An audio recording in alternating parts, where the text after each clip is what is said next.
Mtazamaji, karibu katika channel yetu ya Damas TV, ambapo kwa siku ya leo tunakuletea namna ya kuendesha kesi mahakamani, na huu ni mlolongo mzima wa kuendesha kesi mahakamani. Usisahau kulike na kusubscribe kwenye channel yetu.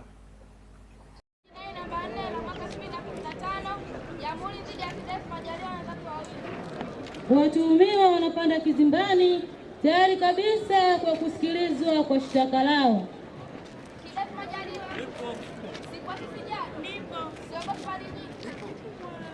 Karani anampa mheshimiwa hakimu jalada la kesi.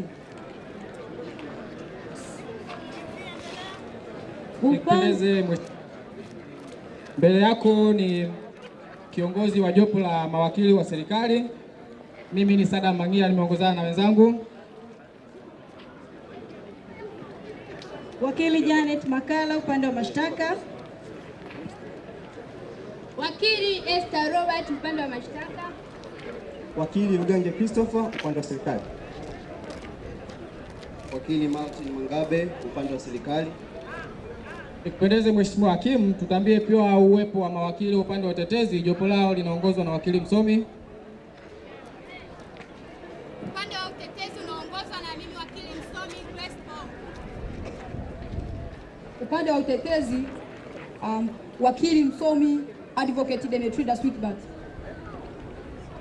Upande wa utetezi wakili msomi Wilbard Shayo kutoka TPS Chambers. Upande wa utetezi Advocate Otto kutoka TPS Chambers. Wakili msomi Mbashi TPS Chambers. Nikupendeze mheshimiwa hakimu, shauri hili liko tena mbele ya mahakama yako tukufu katika hatua ya kusikilizwa, lakini kabla hatujafika hiyo hatua, tunaomba tuwakumbushe washtakiwa hati yao ya mashtaka. Watuhumiwa wanakumbushwa shtaka lao. Kosa na kifungu cha sheria unyang'anyi wa kutumia silaha kinyume na kifungu cha 287A cha sura ya 16 kama 2002. Maelezo ya kosa kwamba washtakiwa wote watatu, Bwana Kidefu Son of Majaliwa, Squatch Dot Oksijali na Siogopi Son of Mali Nyingi, kwa pamoja mnashtakiwa kuwa mwezi wa 5 majira ya saa 6:30 usiku kwa kutumia silaha na bastola yani 6 pistol yenye namba za usajili 11008124 mlivamia baa ya Venture iliyopo mtaa wa Majengo, wilaya ya Moshi, mkoa wa Kilimanjaro, mali ya Bwana Godfrey Son of Mushi, na kufanikiwa kupora kiasi cha shilingi 50,000 za Kitanzania, kitendo ambacho ni kinyume na kifungu cha 287A cha kanuni ya adhabu kama ilifanywa marekebisho mwaka 2002. Ni hayo tu mheshimiwa. Mtuhumiwa namba 1, umesikia shtaka lako? Umelielewa? Kweli si kweli? Mtuhumiwa namba 2, umesikia shtaka lako? Umelielewa? Kweli si kweli? Mtuhumiwa namba 3, umesikia shtaka lako? Kweli si? Pipi, endelea. Ikupendeze mheshimiwa hakimu, kwa sababu si mara ya kwanza washtakiwa wao kana shtaka hili mbele ya mahakama yako tukufu, tunao mashahidi wawili ambao ni OCCID pamoja na police constable. Tunaomba ushahidi wao upokelewe mheshimiwa hakimu. Mashahidi wote wawili wako ndani ya mahakama hii? Ndiyo mheshimiwa. Ndugu mheshimiwa mgeni rasmi, ni shahidi wa kwanza ambaye anapanda kizimbani ni OCCID tayari kabisa kwa ajili ya kutoa ushahidi juu ya tukio la uporaji wa kutumia silaha, na upande wa serikali unakuja kufanya hatua ya kwanza ambayo ni examination in chief. Shahidi, unaitwa nani? ASP Stella. Unaishi wapi? Majengo. Umri wako? Miaka 40. Dini yako? Mkristo. Pipi, endelea. Karani, mpebi.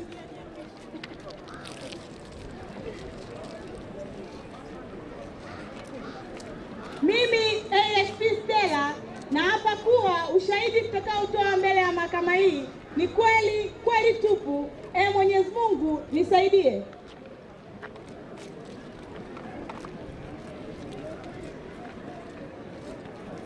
Asante mheshimiwa hakimu.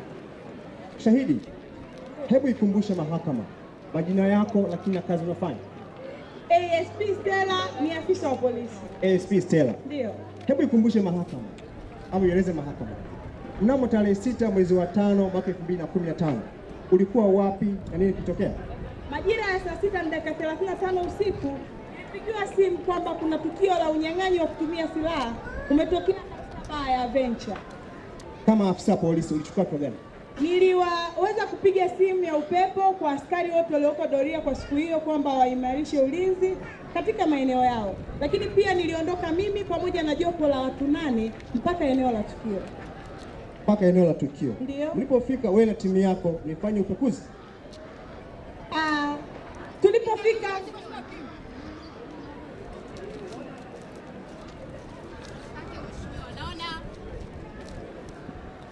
wakili upande wa mashtaka anajaribu kumpa shahidi maswali ya mwongozo. Nadhani watakuwa wamejipanga kwa lolote. Mheshimiwa, naomba hilo lizingatiwe.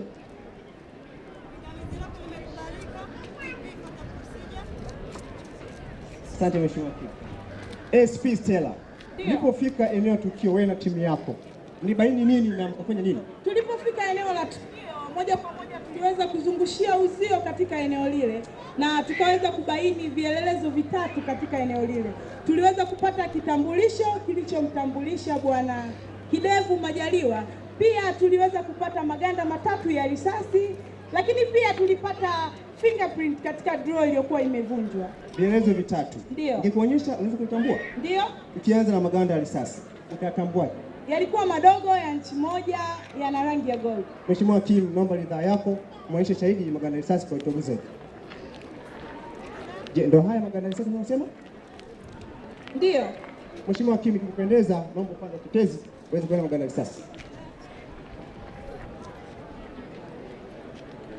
Shahidi, ungependa maganda ya risasi yatumike kama kielelezo katika shauri hili? Ndio. Mheshimiwa Hakimu, naomba nimkabidhi halani kwa ajili ya maganda kwa kama kielelezo katika shauri hili. Defense side, kuna pingamizi? Mahakama hii inapokea maganda ya risasi kama kielelezo namba 1 na imekinem kama PE1. Endelea. Shahidi, umesema pia mliokota kitambulisho cha mpiga kura. Nikikuonyesha utakitambuaje? Kitambulisho kilikuwa kina picha halisi ya Bwana Kidevu Majaliwa na ni kitambulisho cha mpiga kura, lakini pia kilikuwa kina majina yake yote ya Kidevu Majaliwa. Mheshimiwa Hakimu, naomba ridhaa yako ya muonyeshe kitambulisho shahidi utambuzi zaidi.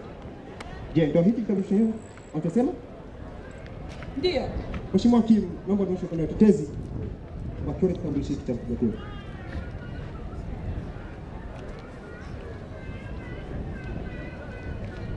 ASP Stella, shahidi. Ndio. Ungependa kitambulisho hiki kitumike kama kielelezo katika shauri hili? Ndio. Mheshimiwa Hakimu, naomba upokee kitambulisho hiki kama kielelezo. Defense side, kuna pingamizi?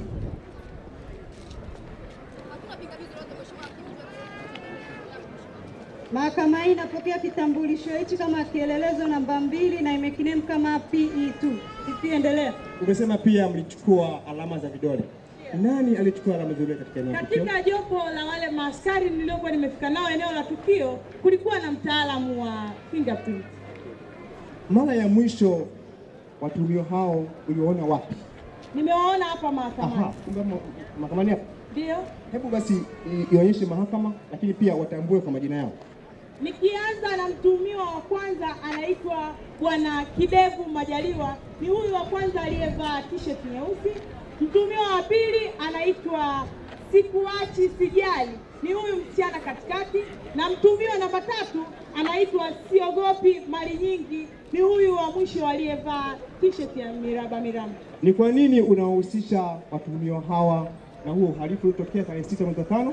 Kutokana na vielelezo ambavyo tumeweza kuwakuta navyo watuhumiwa hawa, moja kwa moja ninawahusisha katika kesi hii. Je, una uhasama au ugomvi wowote na watu hawa? Hapana. Mheshimiwa Hakimu, nakushukuru. Defense side, endelea.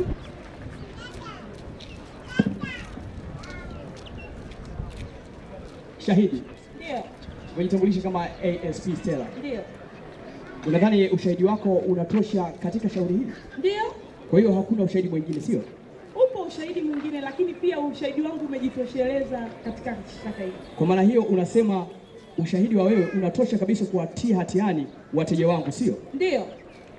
Uliona wateja wangu wakifanya tukio la uvamizi? Hapana. Kwa hiyo hukuwepo eneo la tukio, sio?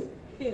Je, wewe ni mtaalamu wa silaha na milipuko? Hapana. Kwa hiyo huwezi kuongelea ushahidi wa silaha ambayo umeshaitoa katika mahakama hii, sio? Ninaweza. Wewe ni mtaalamu wa silaha? Hapana. Asante. Shahidi. Ndio. Unadhani kila mmoja anaweza kwenda?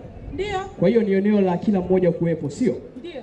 Kwa maana hiyo Watanzania wangapi wana vitambulisho vya mpiga kura? Ni asilimia kubwa ya Watanzania. Kubwa sana. Ndio. Kwa hiyo ina maana mtu yoyote Mtanzania anayepoteza kitambulisho chake eneo la public kama hilo tayari ni mtuhumiwa? Hapana. Kwa hiyo basi una visa na wateja wangu kusema kwamba wao ni watuhumiwa kwa sababu tu wamepoteza kitambulisho eneo la Adventure. Mheshimiwa Hakimu, ni hayo tu.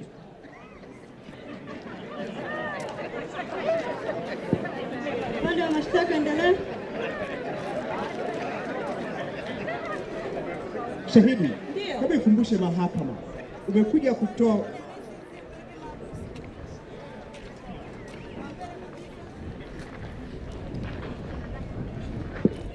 Mheshimiwa Hakimu ameweza kumtoa mmoja kati ya umekuja kutoa ushahidi juu ya nini sasa mbele ya mahakama hii tukufu? Juu ya unyang'anyi uliotokea katika baa ya Adventure. Bwana Mushi, mmiliki wa ile baa, kabla tukio ulifahamu? Hapana.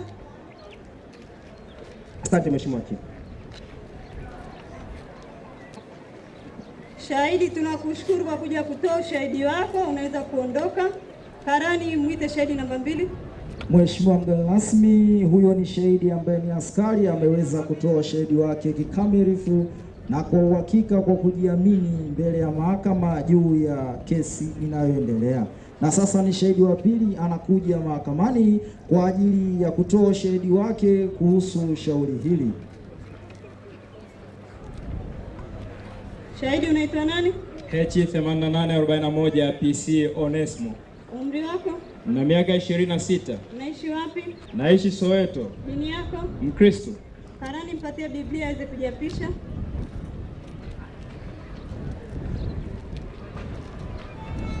Mimi H8841 PC Onesmo ninaapa mbele ya mahakama hii ya kwamba ushahidi nitakaoutoa ni kweli kweli tupu. Mwenyezi Mungu nisaidie. Pipi, endelea.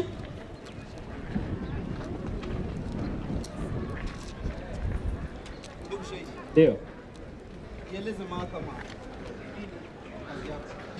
Kazi yangu mimi kama afisa wa polisi ni kulinda usalama wa raia na mali zake, lakini katika kutekeleza majukumu hayo pia tunajihusisha na kazi za kufanya doria za mchana na usiku. Tunafanya kazi za malindo pamoja na escort. Ndugu shahidi, ikumbushe mahakama mnamo 6 mwezi wa 5 mwaka 2015 nini kilitokea? Tarehe 6 mwezi wa 5 mwaka 2015 tulikuwa doria barabara ya KCMC, mimi pamoja na askari wenzangu watatu. Asante. Tulipokea simu kutoka kwa OCCID akitujulisha kuwa kuna uhalifu umetokea katika baa ya Venture, unyang'anyi wa kutumia silaha, na akatutaarifu pia watu ambao walihusika na unyang'anyi ule walikuwa ni watatu, wanaume wawili na mwanamke mmoja, hivyo akatutaka tuimarishe ulinzi. Wakati mpo katika eneo la doria mnaimarisha ulinzi, kuna chochote ambacho mlikigundua? Wakati tunaendelea na kazi ya kuimarisha ulinzi, tuliona watu watatu wanakuja mbele yetu, na kwa kuwa ni usiku tuliwasimamisha ili kujua usalama wao kama askari wa polisi, lakini hawakutaka kusimama, wakajaribu kutukimbia. Tukatumia taratibu zetu za kipolisi tukaweka chini ya ulinzi. Baada ya kuwaweka chini ya ulinzi, nini hasa kiliendelea? Kama taratibu zetu zinavyotutaka, tunapomweka mtu chini ya ulinzi tunahitaji kumpekua ili kuweza kutambua kama ana kitu chochote ambacho kinaweza kutudhuru sisi au kikawadhuru wao. Hivyo tuliwafanyia upekuzi. Mara baada ya upekuzi mmewagundua wana vitu gani? Baada ya kuwafanyia upekuzi tulimkuta Bwana Kidevu Majaliwa ana bastola ya Kichina, Chinese pistol 56, lakini pia tulimkuta siogopi mali nyingi, ana fedha taslim shilingi 50,000. Tukianza na bastola ambayo umesema uliwakuta nayo watuhumiwa, je, unaweza ukaitambua? Naweza kuitambua. Utaitambuaje? Kwa namba halisi za bastola ile tuliyoikamata. Nieleze mama. Namba zile zilikuwa ni 11008124. Mheshimiwa Hakimu, niombe mahakama yako tukufu kumwonyesha shahidi bastola hiyo kama kielelezo kwa utambuzi zaidi. Je, ndugu shahidi, bastola yenyewe ndio hii? Ndio. Mheshimiwa Hakimu, nipitishe pia upande wa utetezi waweze kuona.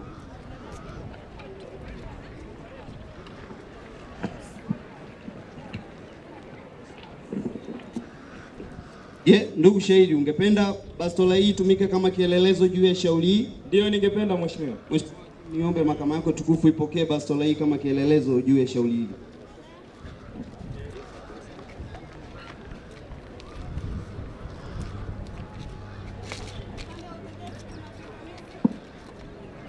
Hatuna pingamizi lolote mheshimiwa hakimu.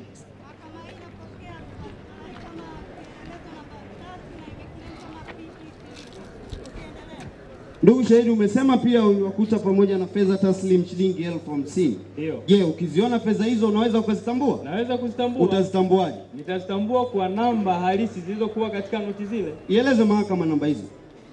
Kwa kuwa mheshimiwa, namba zile zilikuwa ni nyingi na noti zilikuwa ni 5, labda kama mtaniruhusu nirejee kwenye kumbukumbu zangu. Niombe mahakama yako tukufu, shahidi wangu arejee katika kumbukumbu zake kuhitajia namba mahakama yako tukufu. Zilikuwa noti 5 za shilingi 10,000. Noti moja ilikuwa ina namba AP 710452 na noti ya pili ilikuwa ina namba DD 638383 8. Noti ya tatu ilikuwa ina namba DG 23180008 na noti ya 4 ilikuwa ina namba AC 745228 na noti ya 5 ilikuwa ina namba CD 2118638. Mheshimiwa Hakimu, niombe mahakama yako vile vile niweze kumpatia shahidi fedha hizi kwa utambuzi zaidi. Je, fedha zenyewe ndio hizi?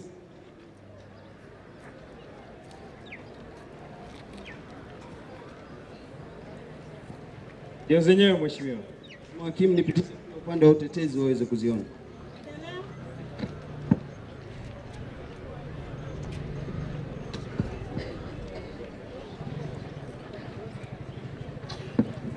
Je, shahidi, ungependa fedha hizi zitumike kama kielelezo juu ya shauri? Mheshimiwa Hakimu, niombe mahakama kama kielelezo juu ya shauri hili. Endelea.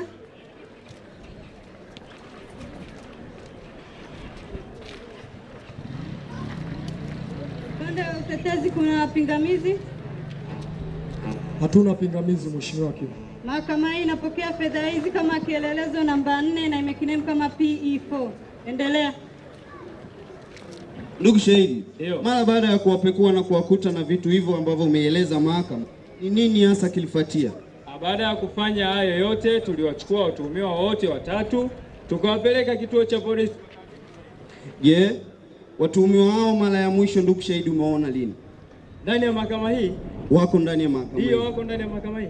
Unaweza ukawatambua? Naweza nikawatambua. Ieleze mahakama. Watuhumiwa hao watatu ni hawa hapa ambao ninatizamana nao hapa, wapo kwenye kizimba hapa. Mtuhumiwa wa kwanza kabisa mkono wangu wa kushoto anaitwa Kidevu Majaliwa na ndiye tuliomkuta na bastola. Mtuhumiwa wa pili hapa wa kike anaitwa Sikuachi Sijali na huyu wa mwisho huku upande wangu wa kulia anaitwa Siogopi Mali Nyingi na ndiye tuliomkuta na shilingi 50,000. Je, ndugu shahidi, una ugomvi wowote na watuhumiwa walio kama hii? Sina ugomvi, natekeleza majukumu yangu. Mheshimiwa Hakimu, ni haya.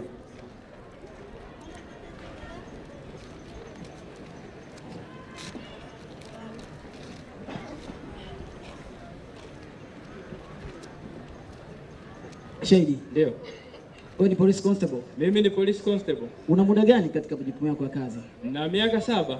Miaka 7? Yeah. Mpaka leo ni police constable? Ndio. Na hisi ni kwa nini? Hizi ni taratibu za jeshi la polisi. Shahidi, hebu ieleze mahakama. Unasema ulikuta wateja wangu wakiwa na bunduki. Ndio. Aina Chinese pistol. Ndio. Je, ulikuta bunduki hiyo ikiwa na risasi au haikuwa na risasi? Haikuwa na risasi. Je? Ndio. Unahisi jambazi anaweza kufanya tukio na bunduki sio na risasi? Inawezekana imeisha risasi.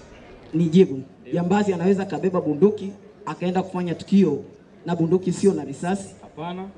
Kweli kwamba anaweza kwenda kufanya tukio na bunduki isiyo na risasi? Ndio. Ieleze mahakama. Umesema ulimkuta na fedha. Yeah. Hivyo sivyo? Ndio. Shilingi 50,000. Niliwakuta na 50,000. Ni kosa kumiliki pesa katika nchi ya Tanzania? Si kosa. na umetaja namba za fedha hizo ambazo uliwakuta nazo, ndivyo sivyo? Ndiyo, nimetaja. Je, ndio pesa ambazo zimeibiwa kwa bwana Godfrey Mushi? Zinahusiana moja kwa moja. Ndio pesa zilizoibiwa? Ndiyo.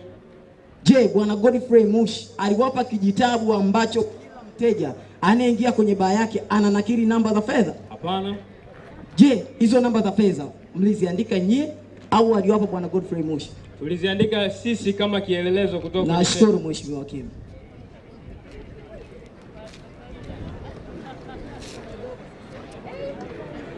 Ndugu shahidi, ndio ieleze mahakama taarifa eleza tukio la Venture ilieleza ni nini kilitokea.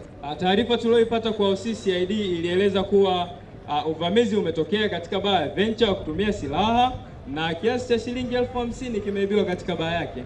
Je, ndugu shahidi, unawezaje kuwahusisha washtakiwa walioko mbele ya mahakama hii na tukio lililotokea? Naweza. Kwanza kabisa, taarifa tulioipata kutoka kwa OCCID ilihusu watu watatu ambao walivamia katika baa yake, wanaume wawili na mwanamke mmoja, na ndio nawaona ndani ya mahakama hii. Kitu cha pili ambacho naweza kuwahusianisha, tukio lilihusu uvamizi wa kutumia silaha, na bwana Kidevu Majaliwa tulimkuta na Chinese pistol 56, lakini pia kiasi cha fedha taslim kilicholalamikiwa na bwana Mushi Godfrey ilikuwa ni shilingi 50,000, na ndio tuliomkuta bwana Siogopi mali nyingi. Hakimu, ni hayo. Asante.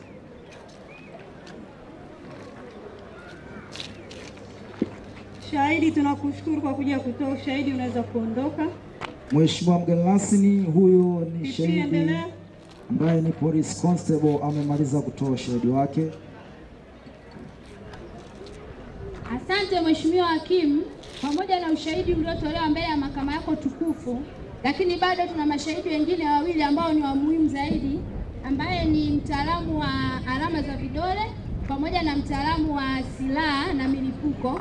Hivyo tunaiomba mahakama yako tukufu ingetuandalia hati mbili za wito kwa ajili ya mashahidi hao, lakini ni pamoja na tarehe kwa ajili ya kuja kusikiliza tena. Asante Mheshimiwa.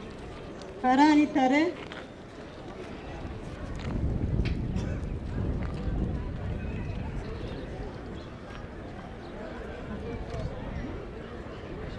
Shauri hili linaahirishwa mpaka tarehe 14 mwezi wa 8 mwaka 2015. Karani, andaa hati mbili za wito kwa ajili ya mashahidi, na watuhumiwa waendelee kubaki mahabusu kwa sababu kosa lao halina bei.